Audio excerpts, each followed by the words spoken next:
अस्सलाम वालेकुम students, welcome back to my YouTube channel. Students, आज की इस वीडियो में मैं आपको बताऊंगा कि केमिस्ट्री का जो थर्ड चैप्टर है 9th क्लास का, इसमें सबसे इम्पॉर्टेंट शॉर्ट क्वेश्चंस कौन से, एमसीक्यूज़ कौन से और लॉन्ग क्वेश्चंस कौन से हैं जो कि पेपर में आ सकते हैं, जिसके आने के ज़्यादा चांसेस हैं। सो स्टूडेंट्स, चैप्टर का नेम था हमारे पास पीरियोडिसिटी ऑफ प्रॉपर्टीज या पीरियोडिक टेबल क्या होता है और पीरियोडिसिटी ऑफ प्रॉपर्टीज़। इसकी हम लोग डिटेल से देखते हैं। सबसे पहले हम लोग स्टूडेंट्स बात करते हैं एमसीक्यूज़ की। सबसे पहला एमसीक्यूज़ है Mendeleev periodic table was based upon. Mendeleev का पीरियोडिक टेबल किस चीज़ के ऊपर बेस करता था? एटॉमिक मास के ऊपर। ऑप्शन बी इसका आंसर है। नेक्स्ट एमसीक्यूज़ है जी, सेकंड वाला एमसीक्यूज़ है long form of periodic table constructed on the basis of. Long form of periodic table जो है, या जिसको मॉडर्न पीरियोडिक टेबल भी कहते हैं, ये किस बेस के ऊपर बनाया गया? इसको एटॉमिक नंबर की बेस के ऊपर कंस्ट्रक्ट किया गया। ऑप्शन बी इसका आंसर है। नेक्स्ट एमसीक्यूज नंबर थर्ड है fourth and fifth period of the long form of periodic table are called. Fourth और फिफ्थ जो पीरियड है हमारे पास, चौथा और पांचवा period long form of periodic table का, उसको हम लोग लॉन्ग पीरियड्स कहते हैं। ऑप्शन सी इसका करेक्ट आंसर है। नेक्स्ट एमसीक्यूज है how many blocks are in modern periodic table. Modern periodic table में कितने ब्लॉक्स हैं जी? 4 ब्लॉक्स हैं। ऑप्शन बी इसको इसका करेक्ट आंसर है। एस पी डी एफ जो है ना हमारे पास ब्लॉक्स इसमें प्रेजेंट है पीरियोडिक टेबल में। नेक्स्ट हम लोग एमसीक्यूज की बात करते हैं। पहला एमसीक्यूज है इस जो है ना वो पेज पे, in long form of periodic table the horizontal lines are called. Horizontal lines को हम लोग क्या कहते हैं? पीरियड्स कहते हैं। ऑप्शन सी इसका करेक्ट आंसर है। नेक्स्ट एमसीक्यूज है the number of elements in sixth period. The number of elements in sixth period या सिक्स पीरियड जो एम जो है हमारे पास है, इसमें कितने नंबर ऑफ एलिमेंट्स मौजूद होते हैं? इसमें 32 नंबर ऑफ एलिमेंट्स मौजूद होते हैं। ऑप्शन बी इसका आंसर है। नेक्स्ट एमसीक्यूज हमारे पास आता है the amount of energy given out when an electron is added to an atom. जब किसी भी एटम में कोई इलेक्ट्रॉन ऐड कर दिया जाता है, उस वक्त जो है वो हम लोग जो अमाउंट ऑफ एनर्जी उसमें से रिलीज होती है, गिवन आउट होती है, उसको हम लोग क्या कहते हैं? उस एनर्जी को हम लोग कहते हैं electron affinity. Option D correct answer है। नेक्स्ट एमसीक्यूज देखते हैं हम लोग। Which one of the following halogen has the lowest electronegativity. इनमें से कौन सा ऐसा हैलोजन एटम है जिसकी इलेक्ट्रोनेगेटिविटी सबसे कम होती है? वो हमारे पास आयोडीन है। ऑप्शन डी करेक्ट आंसर है। नेक्स्ट एमसीक्यूज देखते हैं। Which one of the following halogen has highest electronegativity.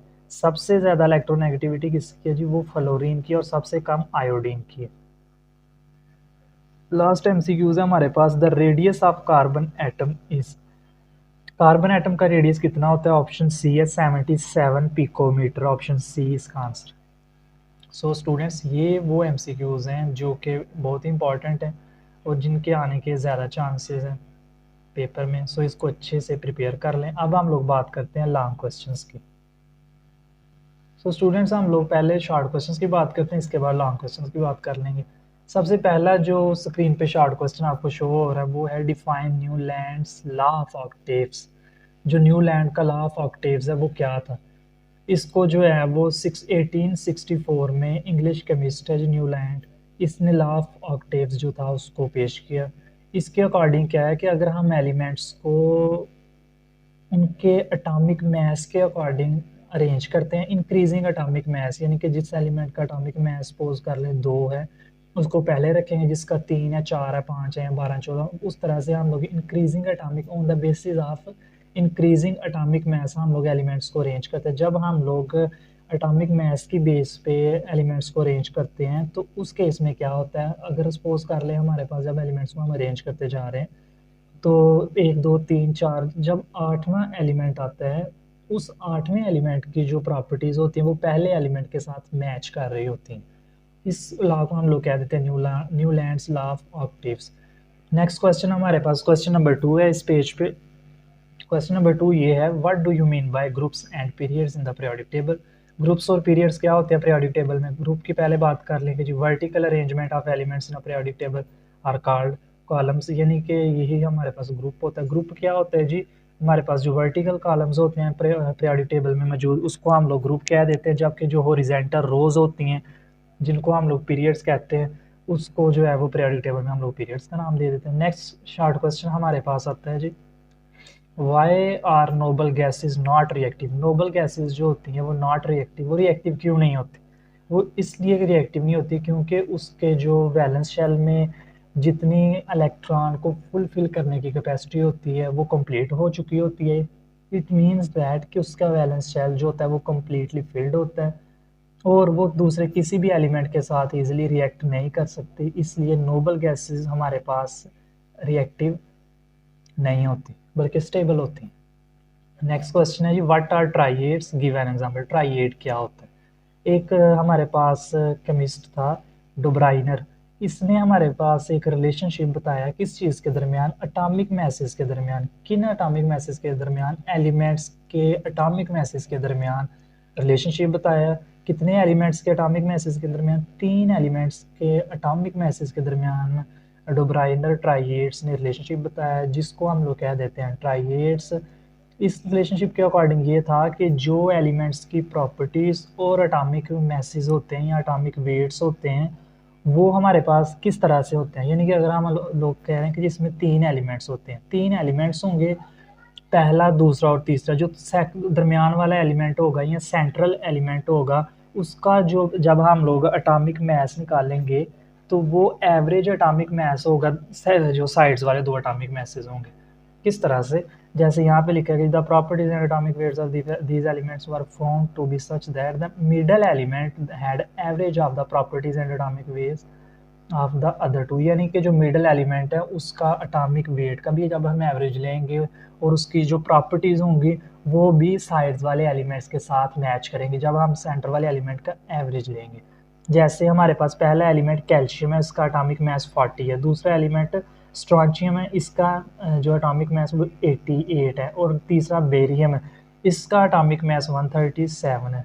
इस केस में जब हम लोग स्ट्रॉन्शियम के एटॉमिक मास का एवरेज लेते हैं तो वो कैल्शियम और बेरियम के एटॉमिक मासेस का जो है वो हमारे पास इक्वल होता है, यानी कि the atomic mass of strontium is the average of atomic masses of calcium and barium, यानी कि स्ट्रॉन्शियम के एटॉमिक मास का एवरेज ले लो तो वो कैल्शियम और बेरियम के एटॉमिक मास के इक्वल ही निकल आएगा। इसको हम लोग कह देते हैं कि ट्राइएड्स, लॉ ऑफ ट्राइएड्स भी इसको कहते हैं। नेक्स्ट क्वेश्चन पे हम लोग चलते हैं। इस स्क्रीन पे पहला क्वेश्चन है जी, what do you mean by groups and periods in the periodic table? Groups और पीरियड्स क्या होते हैं? ये क्वेश्चन रिपीट हुआ है कि जी वर्टिकल कॉलम्स को ग्रुप्स कहते हैं, हॉरिजॉन्टल रोज को हम लोग पीरियड्स कह देते हैं। फिर ये वाला क्वेश्चन भी रिपीट हुआ, why are noble gases not reactive? ये पहले मैंने बताया वीडियो में। What are triads? Give an example, ये भी पहले मैंने बताया। नेक्स्ट यहाँ पे आ जाओ इस क्वेश्चन पे, ये तीनों क्वेश्चन ऊपर वाले पहले भी बताए इसलिए इस फोर्थ वाले क्वेश्चन पे आओ। Write any two features of long form of periodic table? जो long form of periodic table है उसके फीचर्स लिखें, उसकी प्रॉपर्टीज लिखें। सबसे पहले उसकी प्रॉपर्टी क्या है जी? हमारे पास जो long form of periodic table है उसमें हॉरिजॉन्टल रोज होती हैं जिनको हम लोग कहते हैं पीरियड्स। कितनी है जी? 7 हॉरिजॉन्टल रोज है। जबकि हमारे पास जो सेकंड प्रॉपर्टी क्या है, सेकंड फीचर हमारे पास ये है कि जो ग्रुप में हम लोग एलिमेंट्स अरेंज करते हैं उनकी केमिकल प्रॉपर्टी सेम होती हैं सबकी। ये दो long form of periodic table के फीचर्स हो गए। उसके बाद आता है स्टेट मेंडलीव्स पीरियोडिक लॉ, यानी कि मेंडलीव का जो पीरियोडिक लॉ है उसकी स्टेटमेंट लिखी। उसकी स्टेटमेंट ये है, the properties of the elements are the periodic function of their atomic masses. So Mendeleev का पीरियोडिक लॉ भी एटॉमिक मैस पे बेस करता है, जबकि हमारे पास जो मॉडर्न पीरियोडिक लॉ था वो एटॉमिक नंबर पे बेस करता है। ये थोड़ा सा इसको ध्यान से नोट कर लो कि मेंडलीव का पीरियोडिक लॉ हमारे पास किस चीज़ पे बेस करता है? ये हमारे पास बेस करता है जी एटॉमिक मास के ऊपर। नेक्स्ट क्वेश्चन क्या हम लोग बात करते हैं जी, how many groups and periods are there in modern periodic table? Modern periodic table के अंदर कितने ग्रुप्स और पीरियड्स हैं? मॉडर्न पीरियोडिक टेबल जो है ये हमारे पास ग्रुप्स की बात की जाए, वर्टिकल कॉलम्स जिसको हम लोग कहते हैं, टोटल 18 है हमारे पास, जबकि हॉरिजॉन्टल रोज या पीरियड्स जो हैं वो टोटल 7 है। नेक्स्ट क्वेश्चन आता है जी, why shielding effect of electrons makes cation formation easy? यानी कि जो शील्डिंग इफेक्ट होता है वो किस तरह से इलेक्ट्रॉन का जो है वो कैटायन फॉर्मेशन में हेल्प करता है इलेक्ट्रॉन की। अब उसको हम लोग देखते हैं। The shielding effect of electrons make cation, यानी कि जो शील्डिंग इफेक्ट होता है वो क्या करता है? वो कैटायन बनाता है, यानी कि पॉजिटिव आयन बनाता है। इसको इजीली हमारे पास इसकी फॉर्मेशन में रोल प्ले करता है, बिकॉज क्योंकि when the shielding effect increases it decreases the attractive force between valence electron and nucleus. यानी कि जब शील्डिंग इफेक्ट इंक्रीज होता है तो उसके रिजल्ट में न्यूक्लियस और वैलेंस शेल में मौजूद जो इलेक्ट्रॉन्स होते हैं उनमें जो फोर्सेस ऑफ अट्रैक्शन होती हैं वो कम हो जाती हैं, जिसकी मदद से जो वैलेंस शेल होता है उसमें से इलेक्ट्रॉन इजीली निकल जाता है और वो इलेक्ट्रॉन निकल के पॉजिटिव आयन में कन्वर्ट हो जाता है, कैटायन। ठीक हो गया। इस वजह से शील्डिंग इफेक्ट जो होता है वो कैटायन की फॉर्मेशन में हेल्प प्ले करता है। मैंने बताया किस तरह से करते हैं, इसको ध्यान से नोट कर लेना। नेक्स्ट क्वेश्चन की बात करते हैं हम लोग। Why the size of atom does not decrease regularly in a period. Period के अंदर जो एटम का साइज है वो रेगुलरली डिक्रीज कम क्यों नहीं होता। The reason is that the size of an atom decreases irregularly in a period, यानी कि पीरियड के अंदर जो हमारे पास एटम का साइज है वो एक इरेगुलर मैनर में जो है वो डिक्रीज होता है। क्यों? Because of changing electronic configuration, क्योंकि इलेक्ट्रॉनिक कॉन्फ़िगरेशन जो होती है वो चेंज होती है। जब इलेक्ट्रॉनिक कॉन्फ़िगरेशन चेंज होती है तो उसकी वजह से जो है वो पीरियड के अंदर जो एटम का साइज है वो एक पर्टिकुलर मैनर में जो है वो डिक्रीज नहीं होता। When the electrons are completely filled और half filled the trend of atomic size will be different. उसने कहा है कि जब इलेक्ट्रॉन्स जो हमारे पास होते हैं वो वैलेंस शेल में इलेक्ट्रॉन्स जो होते हैं वो कम्प्लीटली जब फील्ड हो जाते हैं, देखो ना अभी इलेक्ट्रॉन्स की बात कर रहा है कि जब इलेक्ट्रॉन्स कम्प्लीटली फील्ड हों या हाफ फील्ड हों तो एटॉमिक साइज जो होता है उसका ट्रेंड डिफरेंट होता है। जबकि इलेक्ट्रॉन्स जब अनइक्वली शेल्स में फिल हों, यानी कि पहले शेल में दो हैं, एक आ गया, दूसरे शेल में तीन आ गए या दो आ गए, तीसरे शेल में चार आ गए, एक इरेगुलर मैनर में जब फिल होंगे तो उस वक्त एटॉमिक साइज का ट्रेंड बिल्कुल डिफरेंट होगा। इसलिए ये सारा कुछ जो फिलिंग ऑफ इलेक्ट्रॉन है यही तो इलेक्ट्रॉनिक कॉन्फ़िगरेशन होती है, यानी कि इलेक्ट्रॉनिक कॉन्फ़िगरेशन एक पर्टिकुलर मैनर में नहीं हो रही होती, जिसके रिजल्ट में जो साइज होता है एटम का वो एक पीरियड के अंदर रेगुलर मैनर में नहीं डिक्रीज हो रहा होता। नेक्स्ट क्वेश्चन आता है जी, give the trend of ionization energy in a period. Ionization energy का ट्रेंड पीरियड में क्या होता है जी। आयनाइजेशन एनर्जी पीरियड में इंक्रीज होती है फ्रॉम लेफ्ट टू राइट। क्यों? वो इसलिए इंक्रीज होती है क्योंकि जो न्यूक्लियर फोर्स होती है वो इंक्रीज होती है। न्यूक्लियर फोर्स किसके ऊपर इंक्रीज होगी? न्यूक्लियर फोर्स इंक्रीज होगी वैलेंस शेल के इलेक्ट्रॉन्स पे। जब वैलेंस शेल के इलेक्ट्रॉन्स पे न्यूक्लियर फोर्स इंक्रीज होती है तो उसके रिजल्ट में क्या होता है कि एटम का साइज कम होना शुरू हो जाता है, डिक्रीज होना शुरू हो जाता है। नेक्स्ट क्वेश्चन आता है जी, why the size of atom increases from top to bottom in periodic table. Periodic table के अंदर एटॉमिक साइज या साइज ऑफ एटम जो होता है वो टॉप टू बॉटम इंक्रीज क्यों होता है? वो इसलिए इंक्रीज होता है due to increase in number of shells of electron, यानी कि इलेक्ट्रॉन के जो शेल्स होते हैं, नंबर ऑफ शेल्स इंक्रीज होते हैं इलेक्ट्रॉन के, इसकी वजह से size of atom top to bottom increase होता है। क्योंकि नंबर ऑफ शेल्स जब इंक्रीज होते जाएंगे तो उसमें इलेक्ट्रॉन ज़्यादा से ज़्यादा फुलफिल होते जाएंगे, जिसकी वजह से साइज इंक्रीज हो। Due to this the effective nuclear charge become decrease. इसकी वजह से जो न्यूक्लियर का इफेक्टिव चार्ज होता है अपने वैलेंस शेल के इलेक्ट्रॉन्स पे वो कम होता जाता है, जबकि शेल्स जो होते हैं वो इंक्रीज होते जाते हैं। नेक्स्ट क्वेश्चन हम लोग देखते हैं, define ionisation energy with an example. Ionisation energy क्या होती है? The amount of energy required to remove the most loosely bound electron from the valence shell of an isolated gaseous atom is called ionisation energy. Ionisation energy क्या है? ये हमारे पास वो energy की amount है जो कि रिक्वायर्ड होती है वैलेंस शेल में से उस इलेक्ट्रॉन को रिमूव करने के लिए जो बहुत ही लूजली बाउंड होता है। उस जो है वो जब हम लोग इलेक्ट्रॉन को रिमूव करते हैं वैलेंस शेल में से, किसके वैलेंस शेल में? एक आइसोलेटेड गैसियस एटम होता है, यानी कि उसके साथ कोई थर्ड जो है वो चीज़ रिएक्ट या इंटरेक्ट इन्वायरमेंट से नहीं कर रही होती। इसको हम लोग ऐसी एनर्जी को कहते हैं आयनाइजेशन एनर्जी, जो कि रिक्वायर्ड होती है। जैसे सोडियम का अगर हमने एक इलेक्ट्रॉन रिमूव करना है तो ये कैटायन बन जाएंगे यानी पॉजिटिव, उस वक्त एनर्जी कितनी हमें चाहिए होगी जी? +496 किलो जूल पर मोल चाहिए होगी। नेक्स्ट क्वेश्चन आता है जी, write the trend of atomic radius in periods. Periods के अंदर एटॉमिक रेडियस का क्या ट्रेंड है वो लिखें जी।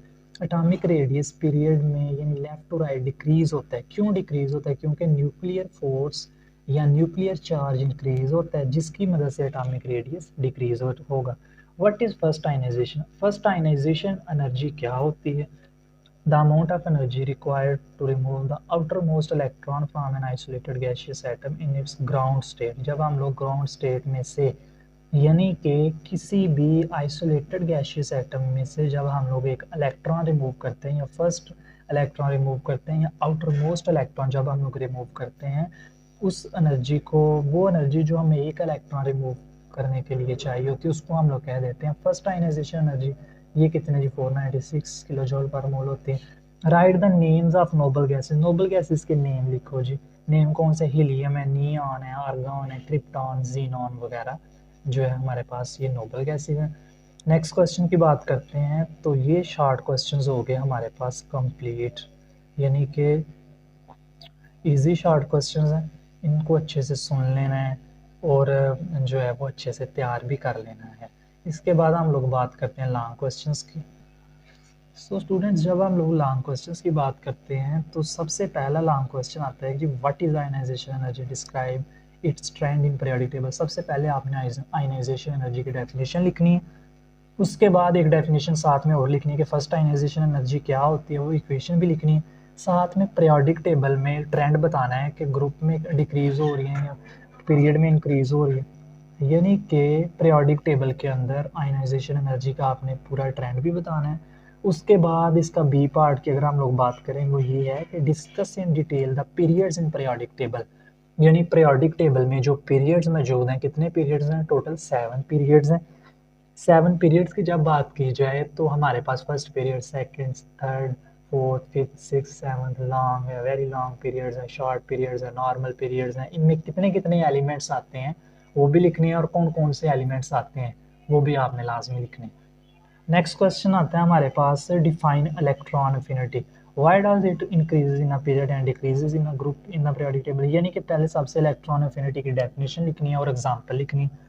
उसके बाद इसका ट्रेंड लिखना है, ये इलेक्ट्रॉन अफिनिटी का पीरियड में भी और ग्रुप में भी। नेक्स्ट क्वेश्चन आता है जी, what is shielding effect, explain its trend in periodic table, यानी कि सबसे पहले शील्डिंग इफेक्ट की डेफिनेशन लिखनी है, उसके बाद इसका पीरियड में भी ट्रेंड लिखना है और ग्रुप के अंदर भी ट्रेंड लिखना है।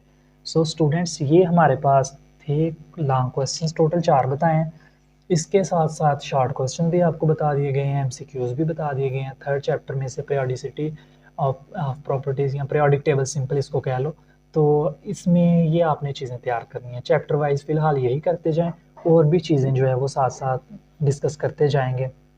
जब जो है वो हाफ बुक का भी मैं भेजूंगा वीडियो बना के, इसके साथ फुल बुक की भी होगी, तो उसको अच्छे से प्रिपेयर कर लेना चीज़ों को। इंशाल्लाह फाइनल में ये चीज़ें आपके लिए हेल्पफुल होंगी अगर इसको आप साथ साथ वीडियो को पहले अच्छे से सुने और नोट भी करें, साथ साथ इसके बुलेट पॉइंट बना लिया करें, साथ साथ एक आउटलाइन रेडी करें, फिर जो है वो फाइनल में ये बेनिफिशियल होती है। सो स्टूडेंट्स, आपका कोई भी क्वेश्चन हो आप कमेंट में पूछ सकते हैं। वीडियो अच्छी लगी हो तो लाजमी लाइक करें, अगर चैनल पे फर्स्ट टाइम है तो चैनल को सब्सक्राइब कर दें ताकि जो नेक्स्ट कमिंग वीडियो है उसके लिए आपको इधर उधर नहीं देखना पड़े, वो डायरेक्ट आप तक पहुंच जाए।